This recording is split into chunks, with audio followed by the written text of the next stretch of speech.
हे जे 4 major models दिसतात आपल्याला QSR असेल किंवा फाईन डाईन असेल, कॅज्युअल डाईन असेल आणि पब असेल. तर साधारणतः किती कॉस्ट लागते, कॅपिटल इन्व्हेस्टमेंट लागते? जागा सोडून हो. जागा सोडून किती कॅपिटल इन्व्हेस्टमेंट लागते? आपण एक अंदाज घेऊया की टियर 1 सिटीजमध्ये किती लागते आणि थोडंसं टियर 2 टाउन्समध्ये म्हणजे फॉर एक्झाम्पल नगरसारखी जागा असेल, सांगलीसारखी जागा असेल, तर तिकडे किती खर्च येतो? आता पुण्यासारख्या ठिकाणी याची आम्ही जनरली जेव्हा आमच्याकडे प्रोजेक्टसाठी कोणी येतात मुलं वगैरे किंवा कोणी येतात QSसाठी, आम्ही त्यांना मिनिमम 50 लाख सांगतो. कारण ही पैसे लागतातच तुम्हाला तेवढे म्हणजे इन्फ्रास्ट्रक्चर सेटअप करायला.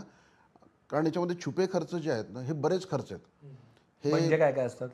त्यामध्ये स्टेशनरी आहे, तुमचं लोगो बनवून घेणं आहे, तुमचं सोशल मीडिया सपोर्ट सर्व्हिसेस आहेत. अ, तुम्हाला म्हणजे आता रॉ मटेरियल तर आहे, पण त्या रॉ मटेरियलच्या बरोबर बाकी ॲक्सेसरीज ज्या आहेत, जसं डिस्पोजेबल आहे, तुमचं पॅकिंग मटेरियल आहे, तुमचं पेपर नॅपकिन्स आहेत, तुमचं बिलिंग सॉफ्टवेअर आहे, त्याची स्टेशनरी आहे.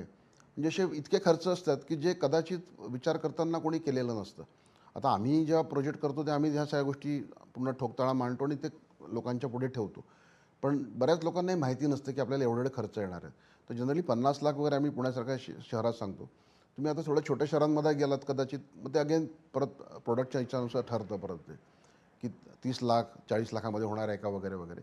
प्लस आम्ही सजेस्ट काय करतो लोकांना, की तुम्ही तुमचा हा जो इन्फ्रास्ट्रक्चरसाठी लागणारा म्हणजे पूर्ण व्यवसाय उभा करायला लागणारा खर्च, हा एक वेगळा खर्च आहे. यातला दुसरा जो खर्च आहे, तो जो कमीत कमी तुम्ही 6 महिन्यांचा तुमचा ऑपरेटिंग एक्सपेन्सेस तुम्ही बाजूला ठेवायला हवा. आता ऑपरेटिंग एक्सपेन्सेस म्हणजे त्यामध्ये तुमचे जे फिक्स्ड एक्सपेन्सेस आहेत, जसं तुमची सॅलरी आहे, भाडं आहे आणि लाईटचं बिल वगैरे जे आहेत, हे तुमचे फिक्स्ड एक्सपेन्सेस आहेत. तुम्हाला ते येणारच आहेत. तुमचा बिझनेस होवो अथवा न होवो.